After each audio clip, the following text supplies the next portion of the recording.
Oh, finally. Daye. He is the chief photographer and multimedia specialist in the strategic communications, marketing, and engagement department. Next month, Aaron will be celebrating 6 years with advancement. Yes. So we all know Aaron for his photography skills. He's always running around capturing everyone's photo. But today he is going to take us behind the lens and let us see what he has seen that has brought him to advancement. I'm very excited. I hope he's excited as well. Aaron Daye, take it away.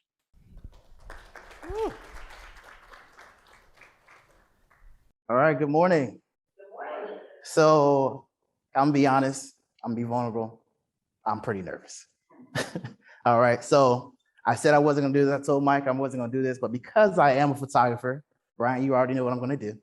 I would love to, if you guys can appease me for a moment, I'm gonna take a selfie real quick with y'all, all right? All right, here we go. Oh, I gotta return it the other way. All right, y'all ready?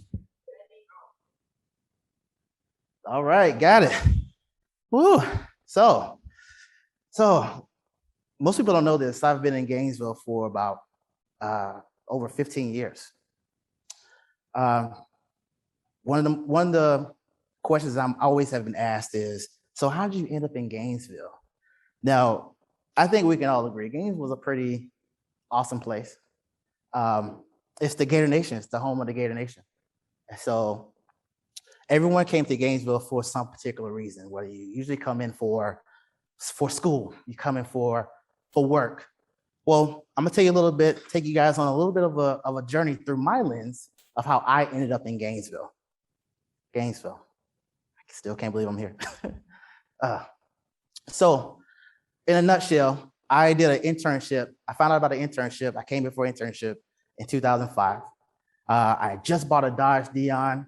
I had $100 in my pocket. I loaded up this car and I head down here to Gainesville. Now, somewhere along the lines, as soon as I got on the interstate, all 4 hubcaps on my car in this Dodge Neon I bought fly off in every direction. I kid you not, can't make this up. I get all the way down to Gainesville. I had $100. I put gas in this Dodge Neon one time. I get all the way to Gainesville. I spent a majority of the remaining balance I had in my pocket on a hotel room for one night. The very next day I show up for this internship, I'm excited. And they were like, who are you? And you're supposed to be here? I was like, oh, so needless to say, this journey and this internship was off to a great start. Now, fast forward to today, as Amanda had mentioned, I am the photographer for UF Advancement. I get the distinct privilege of photographing students, faculty, staff, and amazing alumni who are making an impact on not just the University of Florida through their gifts, but on the world with the things they do and with the skills they learn from UF. But how did I get here? So, long time ago, my big sister here, Nakia, I hope you're watching, Nikki, from far. I sent you the link, you should be on. She had so many jobs when I was younger. You know, she had quite a few jobs, and she would come home with these disposable cameras. And these disposable cameras would just sit there collecting dust. And I'm like, you're bringing these cameras home, collecting dust, teasing me here. And so one day I decided I'm just going to sneak one of her cameras and take her to school with me. So like any young man, I want to take pictures of my friends, you know, groups, organizations, cool cars back in the day, you know, rims were really nice. I don't have those, I want to show y'all that. But of course, you know, little high school crushes, you know, little girls and things I like, you know, you gotta take those pictures, you know. Funny thing is, even when I joined the first Black intercollegiate fraternity, the Alpha Phi Alpha Fraternity Incorporated, hey, Phi. My sister showed up and she's emotional. But one thing you don't realize is what's in her hand when she's there. If you look, she has a disposable camera. And then she brings disposable cameras for friends and family, as you see. Nadia right here with the disposable camera. I mean, she pulled out cameras like the Oprah Winfrey of disposable cameras. You get a camera, you get a camera, you get a camera, everybody gets a camera. And I'm like, where you pulling all these cameras out from? But you know, Funny thing is, when I start to really think about this skill of photography, this passion for photography, I start trying to figure out, where did I get it from? Looking through boxes of old photos, I would notice that my grandmother took photos of candid shots of family and friends, different things. And so one of these pictures is a few photos I put together that she took, family, friends, but then the big one is my parents. So you see them on that photo there. My mom is giving my dad a big old kiss on the day that they got married. But one thing in particular, my grandmother did not know is that she was applying photography techniques to these photos. And that one in particular, she was building the composition, building that frame out, following the rule of thirds so the subject is not in the middle, off to the side, building a depth of field with the perspective, and adjusting the lighting where they position just well, where the light is right on their face. It's a little dramatic, so you catch that moment, and it's candid. Funny thing, when I became a photographer, started showing interest, grandma showed no interest in my stuff. She told me nothing. No techniques, no tips, but that let me know that she didn't realize that she was a photographer herself. She didn't give me that skill. So when I worked at Eckert's Photo Lab, I ran into a gentleman named Robert Lawson. Now, Mr. Lawson eventually became my mentor, but through looking at his photos at the photo lab, because I was a photo tech, you processing these photos, he would come in with a bag of negatives coming to get processed. And through me being a photo tech, I would look at the stuff that he was shooting, and I became intrigued. I wanted to know more about what he did. Come to find out, he was also the university photographer at my alma mater, North Carolina Central University. Now, Mr. Lawson was a really cool guy. He did a lot of photos, a lot of work. And so through his class, I started getting a little bit into black and white photography. That's actually my photo in the center of radio personality, TV host, and author Tavis Smiley doing a think tank at North Carolina Central University. So trying that out from that black and white, I started getting into black and white photography. On a class trip, we go to New York, and of course, it's New York City. What can you not take a photo of? And so I started trying to sharpen my skills, being self-taught into this thing, and learning, taking photos of landscape, architecture, buildings, cityscapes, playing around with lighting, especially all the bright lights in New York, and just really trying to hone in on my skills and try to figure out what I want to do with this. So I took those skills back to North Carolina Central, where I worked for the award-winning Campus Echo student newspaper. Now, I came there, my first semester, I said, all right, I'm gonna do this, it's gonna be great, let's do it. I quit the newspaper. I said to myself, I'm never gonna work for a newspaper, so why do I need to work here? So I ended up getting a job in the mall, selling shoes. This was not what I wanted to do. So I come back to the Campus Echo like, hey guys, you got any photos I can take? Y'all need some help?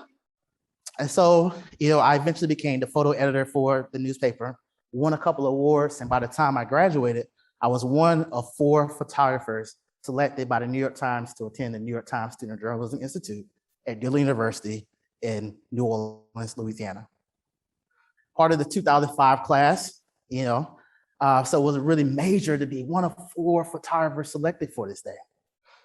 So, but while we were there, this whole program in New Orleans, we put together at the end a 28-page newspaper. All right. Now, within this paper, because there was 1 or 2 other people from the Campus Echo who had attended the previous year, I went there and I said, you know what? I'm going to kill it. I got to go here. I got to take every photo I can take. Wherever they need me to go, I'm going here. We got a newsroom that's open from 8 a.m. to 8 p.m. So I'm here at 7, what we got to do, and I'm here till 10 at night, trying to get all this stuff processed. Like, we have to make this thing work. So at the very end of this whole program, the 28-page newspaper, I busted my butt so hard that out of the 28 pages, I had photos on 13 of those pages. Between the 4 photographers, I had the most photos in the newspaper, including 22 photos, as well as a photo essay of the life of a mascot, the mascot for the Zephyrs minor league baseball team. It was amazing. Opportunity, something that you can't pass up. So I get back home from this internship and from this fellowship with the New York Times, and I get an email that about an internship in Gainesville, Florida. So of course I get here, I come down for this internship. It's 2005, I get here. By 2006, the internship was gonna be 10 weeks. 10 weeks turned into a year. So by 2006, I get hired as the first Black photographer for the Gainesville Sun. I'm gonna let that sink in for a second. This is 2005. I come in 2005, 2006. I am hired as the first Black photographer for the Gainesville Sun newspaper. It's amazing. I'm like, for real? So that same year, the Florida Gators won national championship. So the following year, they get an invite to go to the White House. And who do they get to go to the White House? Little old me, Aaron Daye from Durham, North Carolina. So funny story about this. Now going through security was very intense, just to say the least. I'm not gonna go into full detail, but finally getting through this security, we go out, all the photographers, videographers, we're escorted to the south lawn. And as you walk out, the risers where the photographers are off stage left. Podium, the risers for the videographers are straight ahead at the podium. So I'm here on this riser, trying to set up this shot and looking like this is not gonna work. So I look over to my left and I see the videographer's riser. I grab my stuff, I'm head over that way. So as the ceremony is about to start, the music begins to play. You know, President Bush walks out, he says hello to Herb, and then, they keep going with the program. As he starts, now keep in mind now, the photographers are on this side. So as he starts, he turns his back to the photographers, forms his arms to do a gator chomp, because if you're a gator, you know it's right over left, and does this. And I'm just standing there back here, I'm like, oh, I see it happening. This is my moment. I'm gonna get it. I'm gonna get it. And so I had this long lens, I kid you not, it was 400 millimeter lens, and I just motor drive it like, I mean, it was like 1,000 photos I took, and I swear, he looked like a flip book, like, like a bobblehead almost, And I'm thinking like, I got this shot, yes. And I'm on the risers, which is very fragile. And so I'm thinking like, oh, I got this shot. And the videographer is looking like, can you keep it down? And all you hear from the photographer side is, oh, did you get that shot? And I'm thinking like, I got that shot. This is gonna be first page. I know it's gonna be front page of the newspaper. All right, I'm so excited. We get to, at the end of the ceremony, we get to the press room. I'm in the press room, and I'm excited. I see him transmit these photos and everything back. And while I'm in there, I was like, I don't know if I'm ever gonna get a chance to come back here, so let me go ahead and take a photo. So I am bugging some of the people who are supposed to be working. Like, hey, if you wanna take this picture for me real quick, I don't know when I'm coming back. So I had to make sure I get this shot. I mean, it's a once in a lifetime opportunity.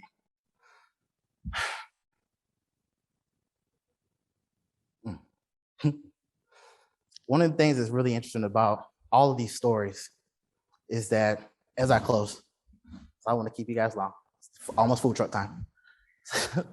But as I close, I had the opportunity to continue to tell these stories and be a part of a collaborative book project called 10 Toes Down. It is a 3-part series, and I had the privilege of being one of the only authors out of 12 from the Gainesville area in volume 2 called 10 Toes Down, Defining Moments. Now, there are a lot of stories that I've shared with you today. I gave you a little bit of snippet.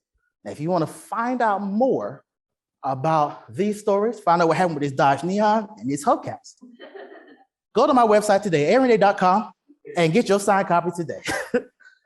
But no, I do have copies of this book, and it was an amazing privilege and a pleasure to be a part of this project. And now I add author to my title. Now, it's just amazing just to see this. I'm sorry, guys. I'm looking at this one more time on the screen. That's me.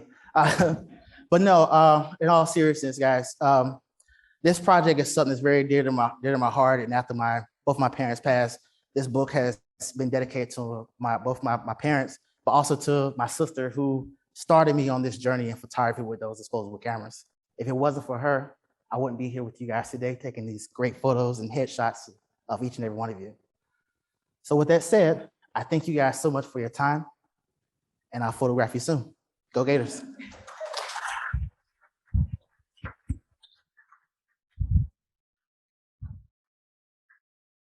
Nerves where? Nerves where? Thank you, Aaron. That was tremendous. Thank you so much for sharing that story. Well, ladies and gentlemen, we have arrived to the end of today's session. I hope you all have had a wonderful, wonderful time listening to your colleagues, learning a little bit more about them, but more importantly, reflecting on your own journeys and where you all are. Kim started us off with alignment. That's what it's all about. I don't believe so much in coincidences or serendipity. I believe things happen on purpose.